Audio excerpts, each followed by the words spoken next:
Primeiramente, pessoal, vamos entender a história da formação da Iugoslávia, tá? Bora lá. Iugoslávia significa literalmente eslavos do sul, e a ideia de unir as nações eslavas começou a surgir por volta do ano de 1840. Cada nação tinha seus motivos para essa união. Nas regiões onde hoje fica a Croácia, por exemplo, eles sonhavam com a ideia de reconstruir uma nova Ilíria, uma subdivisão do Império Romano que ficava nos Balcãs. Já os nacionalistas sérvios tinham o desejo de implementar um grande Estado sérvio, ou até formar um Império Sérvio. Mas na época, a união foi desejada por alguns anos, pois as pessoas que viviam onde mais pra frente seria a Iugoslávia se sentiam subjugadas das outras. Isso, principalmente, tornou os eslavos do sul diferentes do restante. Então, em 1912, iniciou-se uma série de conflitos na região, que ficaram conhecidas como as Guerras dos Balcãs. Grande parte da região na época era dominada pelo Império Otomano, mas a Sérvia e o Montenegro haviam conquistado a sua independência do Império. O restante dos eslavos do sul estavam sob domínio do Império Otomano e da Áustria-Hungria. Então, na primeira das Guerras dos Balcãs, Sérvia, Montenegro, Grécia e Bulgária, que se denominaram a Liga dos Balcãs, se uniram contra o Império Otomano para livrar a região de seu poder. Com isso, conseguiram vencer as guerras e mandaram os turcos otomanos de volta para Constantinopla. Na Conferência de Londres de 1913, os turcos cederam todos os seus territórios na Europa aos vencedores da Primeira Guerra dos Balcãs. O problema é que logo na divisão dessas terras, houve mais um conflito de interesses entre a Bulgária e o restante. Acontece que nenhum dos lados estava contente com a divisão que o outro queria. E com isso, a Bulgária entrou em guerra contra a Sérvia, Romênia, Grécia, Montenegro e o Império Otomano, que queria se aproveitar do conflito para reconquistar algumas das terras que havia acabado de perder. Esta guerra terminou com a conquista de diversos territórios da Bulgária pela Sérvia, que ficou com Kosovo e parte da Macedônia. Isso fez com que o território e a população da Sérvia praticamente dobrasse, e isso incomodou muito a Áustria-Hungria. Isso porque a região da Bósnia e Herzegovina fazia parte do Império Austro-Húngaro, mas grande parte de sua população era formada por eslavos que, a partir da grande vitória da Guerra dos Balcãs, passaram a ver a Sérvia como uma espécie de campeã, e assim passaram a desejar o seu retorno ao poder dos eslavos do sul. As tensões começaram a aumentar até que teve seu estopim no dia 28 de junho de 1914, em Sarajevo, a capital da Bósnia. Neste dia, o herdeiro ao trono do Império Austro-Húngaro, Franz Ferdinand, foi em visita a Sarajevo para promover a ideia de aliviar as tensões e aceitar a supremacia da Áustria-Hungria. Porém, o herdeiro foi assassinado por um radicalista sérvio, e isso foi o estopim para um dos maiores eventos da história, a Primeira Guerra Mundial. E se você, querido telespectador, quiser saber um pouco mais sobre este marco histórico que foi a Primeira Guerra Mundial, deixe aí uma mensagem nos comentários pedindo para que expliquemos para vocês. Quem sabe não fazemos uma série sobre a Primeira Guerra, né? Bom, com o fim da Primeira Guerra, o Império Austro-Húngaro se desfez, e suas terras seriam divididas de acordo com o que definiu o Tratado de Londres. Tratado este que foi feito entre os membros da Tríplice Entente, que definia que, ao fim da guerra e dissolução da Áustria-Hungria, grande parte da costa da Dalmácia, onde viviam muitos italianos, agregaria o território da Itália, enquanto o restante do território seria dividido entre 3 estados independentes: a Sérvia,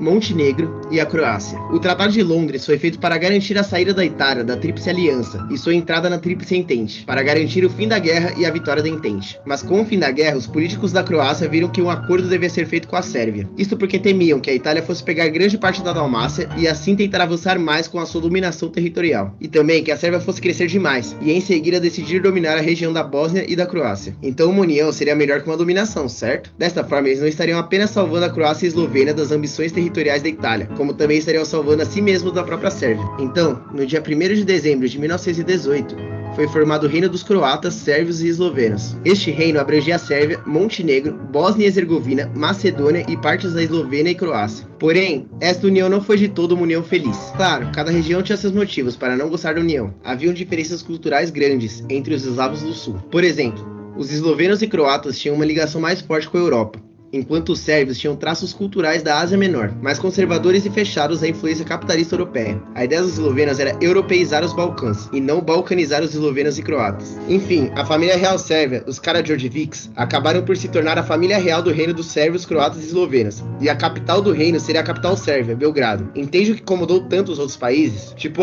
tudo a Sérvia, meu? Bom, os croatas não curtiram nem um pouco a ideia dessa união claramente sérvio-cêntrica, muito menos a subjugação da sua capital, Zagreb, para a capital Belgrado. Por outro lado, os albaneses do Kosovo, que não eram eslavos, queriam que o Kosovo fizesse parte da Albânia, que recentemente haviam adquirido sua independência. E os macedônicos também não curtiram a ideia por não fazerem parte do mesmo povo. Então, em 1929, o rei Alexandre decretou a abolição da Constituição vigente e iniciou uma ditadura pessoal. Com isso, também trocou o nome do reino, batizando-o de Reino da Iugoslávia. A ideia era dar caráter de união, e não de sobreposição ao reino, transformar os territórios em um só sob um novo nome. Porém, é claro que só isso não bastava para amenizar a insatisfação da daqueles que acreditavam que a Sérvia tinha dominado a coisa toda. Isso resultou em diversas crises, mas o reino da Iugoslávia se manteve de pé, pelo menos até 1941. Bom, como vocês devem saber, nesta época estava rolando a Segunda Guerra Mundial. Inclusive, se você quiser saber mais sobre o assunto, temos uma baita série com todas as informações que você pode querer sobre a época. Vale a pena conferir. Olha lá. Bom, em 1941, a Iugoslávia entrou em colapso quando alemães nazistas e italianos fascistas invadiram e atacaram seu território. Um grupo de fascistas chamados Ustašas tomaram o poder na capital croata, Zagreb, e toda ação gera uma reação. Ou seja, toda dominação gera uma resistência. Os fascistas italianos começaram uma era de terror e genocídio na região, principalmente contra os sérvios que viviam na Croácia e na Eslovênia. Assim, uma resistência começou a se formar na Sérvia, por aqueles que eram leais à Iugoslávia, que era dominada por sua nação. E também surgiu uma resistência comunista na Sérvia que simpatizava com os ideais da União Soviética. E neste exército é necessário destacar o nome de um cara que futuramente se tornaria muito importante. O líder dos revolucionários e comunista, Josip Broz, que ficou conhecido como Tito. Tito liderou os revolucionários incansavelmente contra a dominação fascista e nazista na região. Foram muitos anos de várias guerras, em que muitas pessoas morreram por vários tipos de nacionalismo. Os revolucionários de Tito rapidamente ganharam o apoio do Exército Vermelho Soviético e aos poucos foi conseguir expulsar os inimigos de suas terras. Eles ganharam tanto reconhecimento dos aliados que foi feito um tratado de união para ajudar a expulsar os soldados do eixo do local. Então, em 1945, as forças de Tito venceram e expulsaram completamente os soldados do eixo, reconquistando o território. Ele recebeu muita ajuda do Exército Vermelho Soviético, mas este foi para a Europa Central concluir a guerra. Então sobrou para o Tito a bucha de moldar uma nação iugoslava. Tito era comunista e leal a Stalin, e quis modelar o seu estado baseado nos ideais da União Soviética. E foi assim que Tito criou a Federação Democrática da Iugoslávia, em 1945. O estado mudou de nome mais tarde, em 1946, para a República Democrática da Iugoslávia, e novamente mais tarde, em 1963, para a República Socialista Federativa da Iugoslávia. E assim iniciou-se a Segunda Era da Iugoslávia, sob o comando de Tito. Mas isso vamos deixar para contar no próximo vídeo. Mas é isso aí, se vocês gostaram do nosso vídeo, deixa o seu like.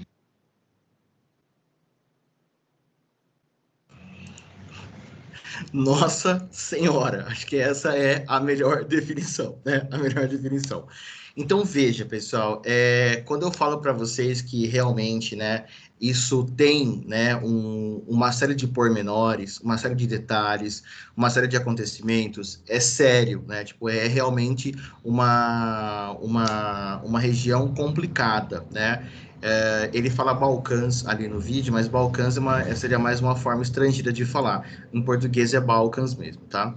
E aí, então, você percebe que o que rola na Iugoslávia, né? O que acontece? Não quero assustar vocês, fiquem tranquilos, porque isso era para contar o surgimento da Iugoslávia, tá? Mas não é o que realmente foca o vestibular. O vestibular foca no que aconteceu na dissolução da Iugoslávia, que daí sim é o que a gente vai conversar bem nas nossas aulas. Então, é preciso que vocês entendam, né, que todo esse contexto da Iugoslávia, ele está relacionado principalmente com as grandes guerras, tá? Mais com a Segunda Guerra Mundial, que é quando a Iugoslávia, de fato, vai se formar.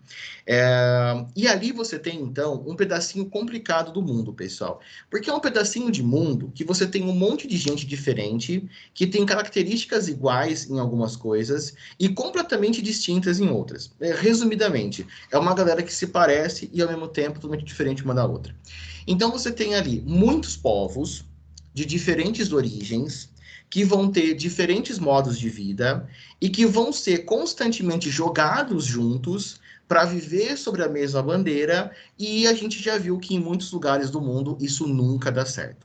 Então, primeira coisa, não se preocupe em ficar decorando todos os passos da formação da Iugoslávia, ok? Eu só queria que vocês vissem como foi esse processo, como ele é um processo confuso, como ele é um processo complicado e como ele é um processo de junção cultural entre diferentes povos que, conforme eu disse, apresentam características iguais em algumas coisas, mas são completamente diferentes em outras. É aquela velha história, né? Você quer juntar gente diferente sobre a mesma bandeira e cada um deles acaba tendo ali, né, uma forma de ver a situação, o que sempre gera guerra, conflito, insatisfação e etc.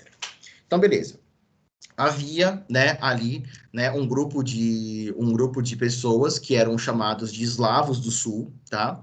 Essa galera era como se fosse uma parte da Europa, tá? Que fazia ali a junção com a Ásia. E durante muito tempo eles ficaram ali, né, como sendo regiões separadas, até que vários países tentaram juntar eles para que eles pudessem ser dominados. A última vez que essa galera se juntou foi quando formou a Iugoslávia.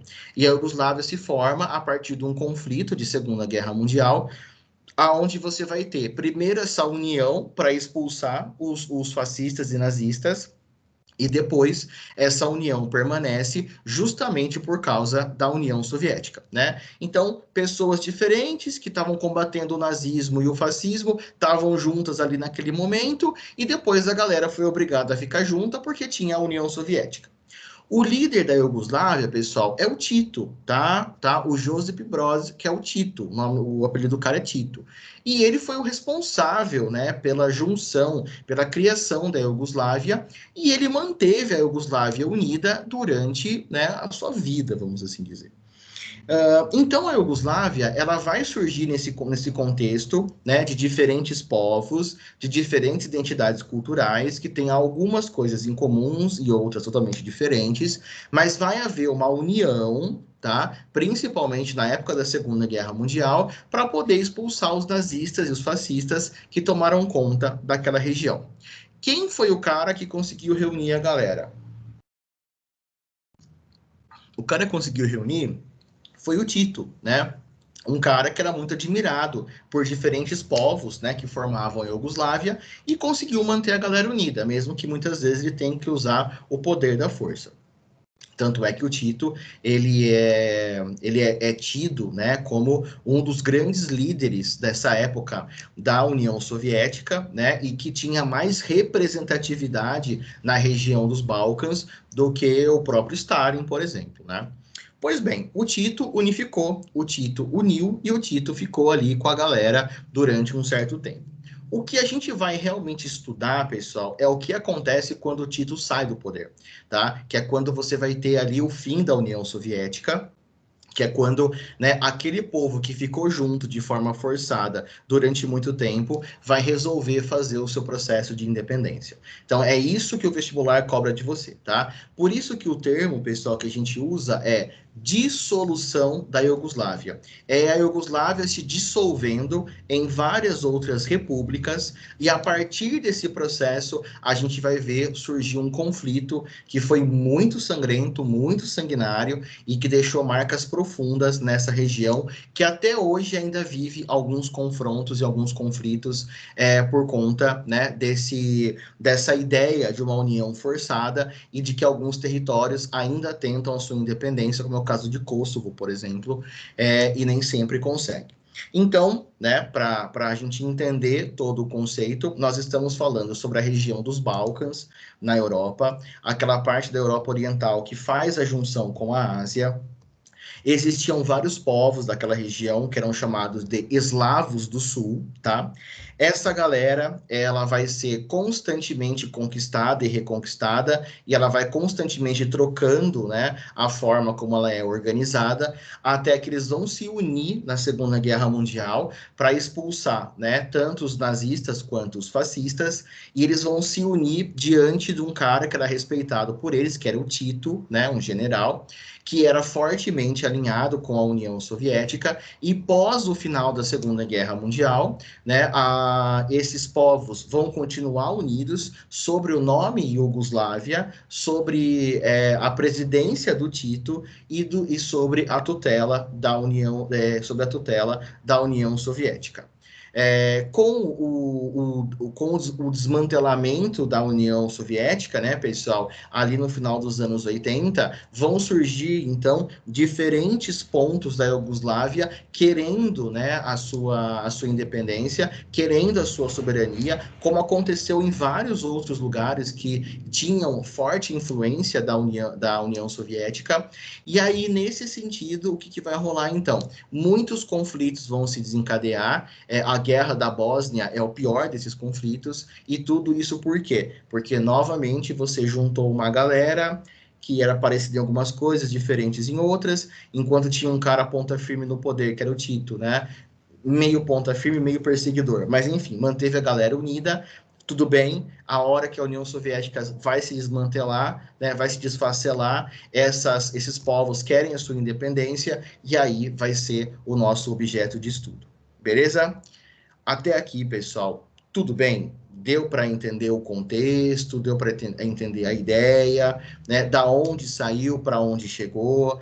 Conforme eu falei para vocês, não precisa ficar decorando todos aqueles nomes que apareceram no vídeo, porque eu vou falar sobre isso depois, né? Mas não tem que ficar decorando a sequência. Primeiro vem esse, depois vem o outro, depois vem o outro. É para entender o processo de formação, né? O que a galera queria, aonde que eles estavam, em que momento isso rolou, como foi, né? Quem é o personagem, que é o Tito, né? O que é esse cara, o que ele fez. Então, é nesse contexto que eu quero que vocês comecem a entender o assunto, sobre a formação da Iugoslávia.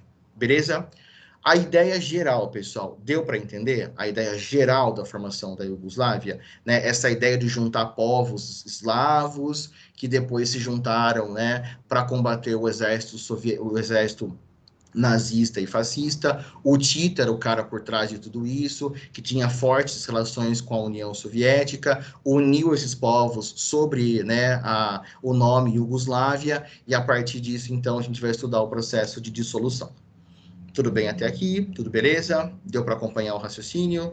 Tá tranquilo? Por enquanto, beleza? Perfeito. Então, vamos lá, vamos seguindo. Qualquer coisa, pessoal, se começar a ficar muito chato de entender, começar a ficar muito confuso, vocês me avisam, tá?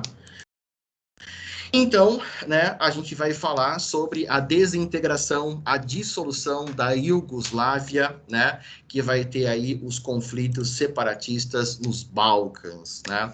Vamos lá então, pessoal. Apenas, né, uma breve retomada do que a gente já conversou, tá? A Federação Iugoslava originou-se após a Primeira Guerra Mundial, a partir dos territórios da Península Balcânica, que faziam parte dos impérios austro-húngaro e turco-otomano, que era aquele povo que foi colocado junto, mesmo não sendo totalmente igual. O nome Iugoslávia significa povos eslavos do sul, tá? Então, já trazendo aí, né, um conceito que a gente viu. Apesar da balcanização étnica e religiosa, a Iugoslávia manteve-se unida após a Segunda Guerra Mundial. Essa união deveu-se à influência e habilidade política de um líder socialista e carismático, né, o Tito, que eu falei para vocês, que se destacou na luta contra os invasores nazistas e fascistas durante a Segunda Guerra Mundial. Tito implantou na Iugoslávia um regime socialista, obviamente pela influência da União Soviética, mas jamais aceitou a interferência da União Soviética. É tipo assim, ó, ele tinha a influência soviética, mas eles nunca foram um país dominado pela União Soviética, entendeu? E isso era uma característica marcante do Tito, né? Tipo assim, ó, nós temos a sua influência, mas nós não temos a sua interferência, tá? Nós somos uma nação independente. A gente está junto com a União Soviética, somos parte integrante da cortina de ferro, mas aqui dentro mando eu. É nesse sentido, tá? Era um cara socialista, fazia ali o mesmo jogo da União Soviética, mas ele tinha, né, a sua própria forma de atuação. O Tito era muito carismático, ela gostava muito dele. Por isso que ele manteve, né, a Iugoslávia unida enquanto ele estava no poder. Então tinha influência soviética, mas sem a interferência. Na Iugoslávia mandava o Tito. Após a morte do Tito, em 1980, a situação política e econômica começou a se agravar, porque realmente quem a galera respeitava, né, acabou aí morrendo, né? Então aí para vocês verem, né, pessoal, esse é o Tito e essa é a região, né, que a gente vai estar estudando, que é essa região que está aqui na fronteira aqui com o Mar Adriático, que depois acaba desaguando no Mar Mediterrâneo. Então aqui está a Áustria, né? Aqui está a Áustria e a Hungria, né, que era o Império Austro-Húngaro da Primeira Guerra Mundial, fora da Iugoslávia. E os países, né, da Iugoslávia, as repúblicas da Iugoslávia são essas: a Eslovênia, a Croácia, tá? A Bósnia-Herzegovina, Montenegro, a Sérvia e a Macedônia, tá? E essa área que está achurada aqui, essa área é Kosovo, tá? De todos esses, pessoal, tanto a Eslovênia, quanto a Croácia, quanto a Bósnia, quanto a Sérvia, quanto a Macedônia e Montenegro, já tem a sua independência totalmente aceita perante o mundo. Quem ainda está lutando para conseguir a sua independência é a galera de Kosovo, mas a gente vai falar sobre isso também, tá, nas nossas aulas. Então, só para localização geográfica da região que nós estamos conversando, tá? E a formação da Iugoslávia, né? Só retomando o que nós já falamos, né? Para a gente poder deixar bem claro ali, né? A Iugoslávia era formada por uma federação de repúblicas, Sérvia, Montenegro, Croácia, Eslovênia, Bósnia-Herzegovina e Macedônia, e por regiões autônomas, como a Vojvodina e Kosovo. Dentre as repúblicas que integravam a Iugoslávia, a Sérvia era a mais poderosa, né? Então, em vários momentos do vídeo, a Sérvia aparecia como sempre querendo dominar a região, uma vez que controlava a maior parte das forças armadas e da economia do país. A ocorrência de minorias sérvias na Bósnia-Herzegovina, Croácia e Eslovênia teve o objetivo de misturar os povos do país, a fim de dificultar futuros movimentos separatistas nessas regiões. Então, você tinha ali dentro da Iugoslávia, né, diferentes povos que tinham algumas características em comum, mas que apresentavam também outras características muito diferentes. E a Sérvia sempre foi a região dominante, né, por ter principalmente um maior poderio militar e um maior poderio econômico. E a ideia dos sérvios era espalhar, né, a população sérvia por todas as repúblicas que formavam a Iugoslávia, para eles meio que terem um controle total da região, porque em todos os lugares teriam sérvios, mesmo que não fosse na Sérvia. Então a ideia dos caras era mandar gente para outras, né, para outras áreas do que seria a Iugoslávia no futuro, né? Mandar gente para Montenegro, Croácia, Eslovênia, a Bósnia-Herzegovina, Macedônia, mandar sérvios para essas regiões, para assim, né, você não ter esses movimentos separatistas, né, que por sinal vão acontecer no futuro. Então, dá só uma olhada, pessoal. Aqui, né, a formação da República Socialista Federativa da Iugoslávia, né? Ela vem com a Eslovênia, né? Bósnia, Macedônia, aí aqui tem as influências, né? Sérvia, Croácia. Então, assim, isso aqui foi a forma como tudo foi se dissolvendo depois, tá? Então, por exemplo, né? Você tinha Sérvia e Montenegro, e inclusive tem até Olimpíadas que Sérvia e Montenegro jogaram juntos, né? Como um único país. Depois você tem Sérvia, tem Montenegro e tem Kosovo querendo se libertar da Sérvia, né? Que é aqui, ó, para vocês verem que é esse pedacinho de mundo aqui, tá? Então você vai tendo essas dissoluções, né, da Iugoslávia, mas depois a gente vai estar estudando com mais calma cada uma delas. Aqui também tem um mapinha bem interessante que ele mostra quem é a galera que está aqui, tá? Então você tem aqui sérvios, húngaros, muçulmanos, albaneses, montenegrinos, eslovenos, croatas, macedônicos. Você tem, né, essa galera toda nessa área. Então percebam, pessoal, olha como o assunto é complexo, né? Olha quanta galera tem morando num pedacinho ali da Europa, né, na divisão que vai fazer ali o caminho para a Ásia. Olha quanta galera mora ali, né? É complexo essa região. Então dá para ver que os sérvios, eles realmente se espalharam, né?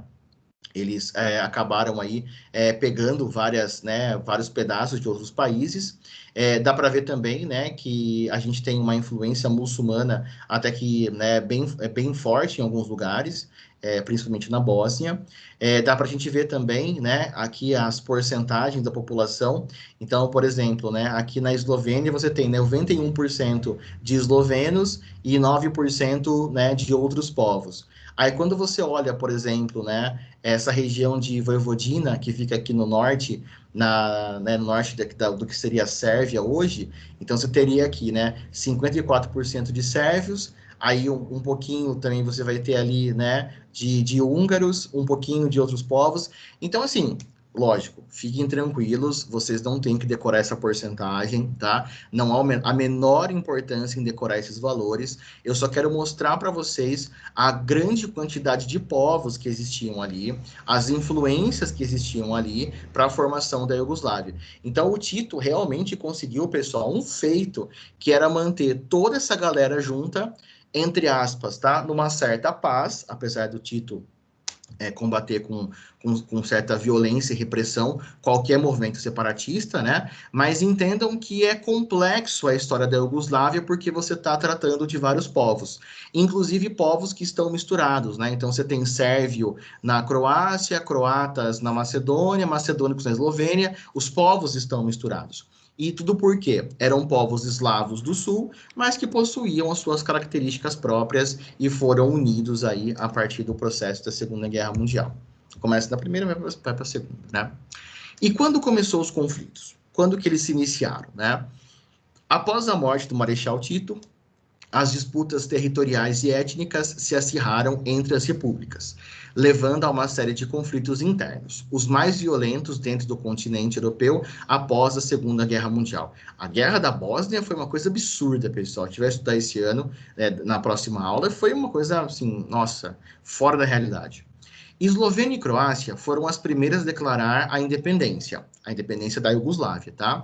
Seguidas da Bósnia e Herzegovina, da província sérvia de Kosovo e das repúblicas da Macedônia e de Montenegro. Então, aí a Iugoslávia já está se dissolvendo, né, com as repúblicas tornando-se independentes.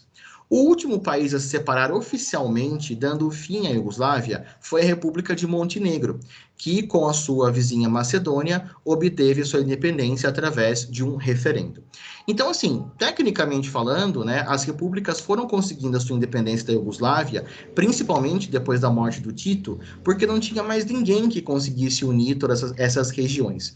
O problema, pessoal, vai ser maior sobre as áreas que essas repúblicas vão querer ter, porque muitas dessas áreas vão ser áreas de conflito, né? Então, por exemplo, né, a Bósnia, que é um pedaço da Sérvia, a Sérvia, que é um pedaço da Macedônia, a Eslovênia, que é um pedaço de Montenegro, por exemplo, tá? Porque eles vão estar se dissolvendo, mas cada um vai querer pegar um território maior para si, né? Então, tudo isso vai acontecer, né, esses conflitos, né, após a Iugoslávia, de fato, se desmantelar, tá? Então, aí, né, a gente vai ter os conflitos a partir disso, conflitos muito fortes, muito intensos, por sinal, tá? Vamos falar um pouquinho agora da Sérvia, beleza? A Sérvia era a principal república da Iugoslávia e concentrava o maior potencial econômico, além de ser a sede do governo federal iugoslavo, em sua capital Belgrado. Formada por maioria ortodoxa, essa república sempre possuiu fortes laços históricos com a Rússia. Bom, então a Sérvia sempre foi a principal região, sempre foi o principal país, a principal república dessa parte dos eslavos do sul, sempre, tá? Durante a época da Iugoslávia, né, que era tudo uma coisa só, essa região da Sérvia, vamos assim dizer, era onde ficava concentrado o poderio militar e o poderio econômico da Iugoslávia, e que mantinha fortes relações com a União Soviética. Por conta disso, outras repúblicas como a Croácia e a Bósnia e Herzegovina, de maioria católica e muçulmana, já vai começar da treta, né? Respectivamente, e composta em sua maioria por outras etnias, sentiam-se menos favorecidas em relação às decisões políticas do país. Ou seja, né, parecia que existia uma certa preferência pela Sérvia, enquanto as outras repúblicas eram deixadas meio de lado. Esse sentimento associado a disputas históricas, rivalidades, ressentimentos e diferenças étnicos-culturais, e ao fim de um regime centralizador e controlador, foram o estopim para a dissolução da Iugoslávia. Ou seja, pessoal, na real, né, depois que o Tito morreu, nenhum outro líder teve tanta influência como ele, né? E após, né, a morte do Tito, a Sérvia era uma região que recebia muito mais atenção inclusive da União Soviética, e com isso as outras repúblicas se formavam a Iugoslávia, como a Croácia e a Bósnia-Herzegovina, ficaram de saco cheio e falaram, meu, vamos sair fora disso aqui e vamos fazer a nossa independência. Aqui umas fotos da Sérvia para vocês verem, tá? A capital é Belgrado, ali nos anos 70. A bandeirinha da Sérvia, né, para ilustrar. E aí, então, o que vai acontecer, né? Cada uma cada um dos países, né, pessoal, cada uma das repúblicas vai começar a fazer a sua independência, né? Então, começa com a Croácia, com a Bósnia-Herzegovina, né? Agora vem a Eslovênia, e cada uma dessas repúblicas vai começar a fazer a sua independência. Vem a Croácia e tal. Então, o que vai acontecer, né, basicamente falando, é o quê? Você vai ter, né, todo essa, como posso dizer para você, para deixar bem fácil de entender. Você vai ter, então, toda essa influência do Tito para juntar, né, e deixar tudo como Iugoslávia. Após a morte do Tito, começa a ter um grande ressentimento, principalmente porque a região da Sérvia começa a receber muito mais atenção, e a partir desse processo, o que vai rolar? A gente vai ter, a partir disso, então, né, a disseminação desse sentimento de independência, querendo sair da Iugoslávia, e a partir disso, então, vários processos de independência vão rolar.